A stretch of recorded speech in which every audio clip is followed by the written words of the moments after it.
Hello अस्सलाम वालेकुम guys, आप सब लोग कैसे हैं।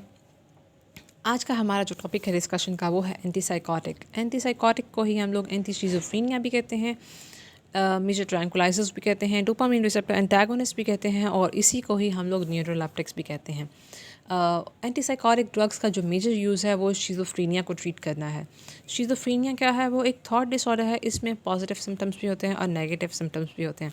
पॉजिटिव सिम्टम्स में हम लोग देखते हैं डिल्यूशंस और हेलुसिनेशंस वगैरह को, और जो नेगेटिव सिम्टम्स हैं इसमें हम लोग सोशली विड्रॉल होना, एक पर्सन मीन्स के सोशली बायकॉट कर लेता है ख़ुद को, और एक है इसमें दूसरा है फ्लैटनिंग ऑफ इमोशनल रिस्पॉन्सेज वगैरह। और उसके बाद हम लोग देखते हैं डोपामिन थियरी ऑफ शिज़ोफ्रेनिया।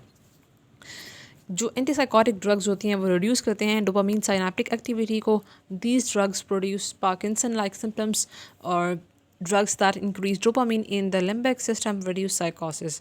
और ये जो ड्रग्स होती हैं ये इंक्रीज़ करती हैं डोपामिन रिसेप्टर डेंसिटी को।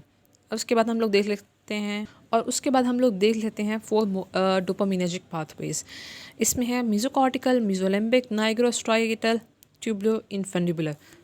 मीजोकॉर्टिकल जो है वो नेगेटिव सिम्टम्स ऑफ शिज़ोफ्रेनिया को डिनोट करता है, और जो मीजोलिम्बिक है वो पॉजिटिव सिम्टम्स को डिनोट करता है, और जो नाइग्रोस्ट्राइटल है वो रिस्पॉन्सिबल है पर्पसफुल मूवमेंट वगैरह को के लिए। और जो ट्यूबुलो इन्फेंडिबुलर है वो रिलीज़ करता है डोपामीन को ताकि वो इनहिबिट करे प्रोलैक्टिन की सिक्रीशन वगैरह को। प्रोलैक्टिन जो एक हार्मोन है उसकी सिक्रीशन वगैरह को इंक्रीज़ करे, इनहिबिट करता है। उसके बाद साइकोसिस क्या होता है, ये भी मेंटल डिसऑर्डर है। Mental disorder characterize by disturbances of reality and perception वगैरह को। मीन्स कि ये डिस्टर्बेंस क्रिएट करता है जो रियलिटी है और परसेप्शन वगैरह के दरमियान में बैलेंस वगैरह को मेंटेन नहीं होने देता। उसके बाद है साइकोसिस प्रोड्यूसिंग ड्रग्स। मींस कुछ ड्रग्स ऐसी होती हैं जो साइकोसिस को प्रोड्यूस करती है। मींस फर्स्ट ऑफ ऑल है लेवोडोपा, और उसके बाद है CNS स्टिमुलेंट्स में हमारे पास कोकेन, एम्फेटामिन, खत, और उसके बाद एपोमॉर्फिन है, और उसके बाद फेनसाइक्लिडीन है। उसके बाद हम लोग क्लासिफिकेशन को डिस्कस करते हैं। क्लासिफिकेशन में हम लोगों ने 5 क्लासेस को डिस्कस किया हुआ है। फर्स्ट है फिनोथायाजीन। फिनोथायाजीन में हम लोगों ने लिखी हुई हैं 2 ड्रग्स, लेकिन इसमें बहुत सारी आती हैं, तो आप लोग अपनी बुक से कंसल्ट कीजिएगा। ये क्लासिफिकेशन ली गई है लिपिनकॉट की बुक से।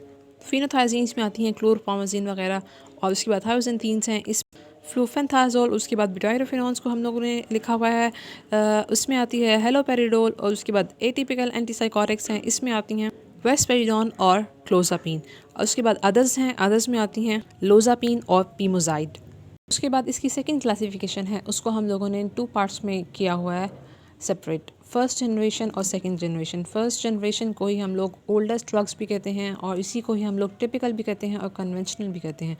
टिपिकल में आगे 2 हैं, एक हाई पोटेंसी और एक लो पोटेंसी। लो पोटेंसी में क्लोरप्रोमाजीन आती है, और हाई पोटेंसी में हेलोपेरिडोल।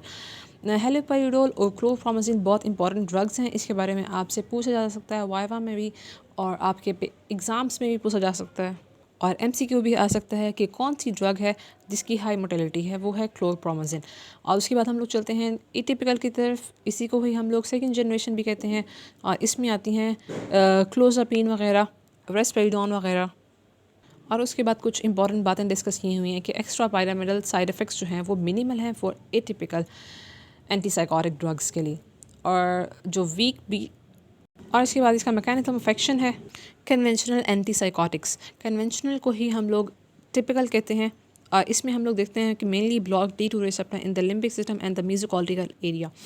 बेसिकली इसका फंक्शन ये है कि जो एंटीसाइकोटिक्स हैं वो बेसिकली जाके उनका फंक्शन यही है कि वो जाके D2 रिसेप्टर को ब्लॉक कर देती हैं, तो आगे इसका इफेक्ट प्रोड्यूस होता है। उसके बाद जो एटिपिकल है वो ब्लॉक करता है 5-HT2 को रिसेप्टर को in the mesolimbic system. 5-HT2 means के सेरोटोनिन को कह रहे हैं कि ये ब्लॉक हो जाता है इन द मेसोलिम्बिक सिस्टम में। उसके बाद डोपामिन रिसेप्टर मींस के CTC पर इसका एंटीमेटिक इफेक्ट है। बेसल गैंग्लिया पर एक्स्ट्रा पाइरामिडल पिट्यूटरी पे इंक्रीज प्रोलैक्टिन रिलीज वगैरह करवाता है, और जो लिम्बिक सिस्टम और मेसोकॉर्टिकल एरिया है इसमें एंटीसाइकोटिक इफेक्ट इसका प्रोड्यूस होता है। और ये वर्क इस तरह करता है कि जो वेसिकल्स हैं वेसिकल्स के अंदर जो है वो डोपामिन स्टोर होता है। जब ये रिलीज़ होता है प्री साइनेप्टिक से, ये आके साइनेप्स है, ये जंक्शन है इसका, और जो आगे जाके बाइंड करता है पोस्ट साइनेप्टिक में तो ये बनता है ड्रग रिसेप्टर कॉम्प्लेक्स वगैरह।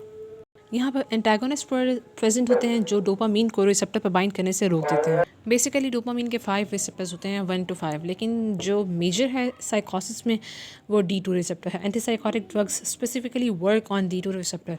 और उसके बाद इसके इफ़ेक्ट्स हैं CNS पे, ये एग्रेशन वगैरह जो है वो कम करता है, डिस्टर्ब थॉट्स वगैरह को कम करता है, एंजाइटी को मेंटेन करने की कोशिश करता है, और हाइपर एक्टिविटी जो है एक पर्सन की उसको कम करने की कोशिश करता है। और उसके बाद जो लोकल एनेस्थेटिक इफ़ेक्ट्स हैं इसके, जो क्लोरप्रोमाज़िन होती है वो मेजरली हम यूज़ करते हैं, लेकिन इसका इफ़ेक्ट है कि ये इरिटेशन कॉज करता है। और जो एंडोक्राइन है उसका इफ़ेक्ट जो होता है वो इंक्रीज प्रोलैक्टिन रिलीज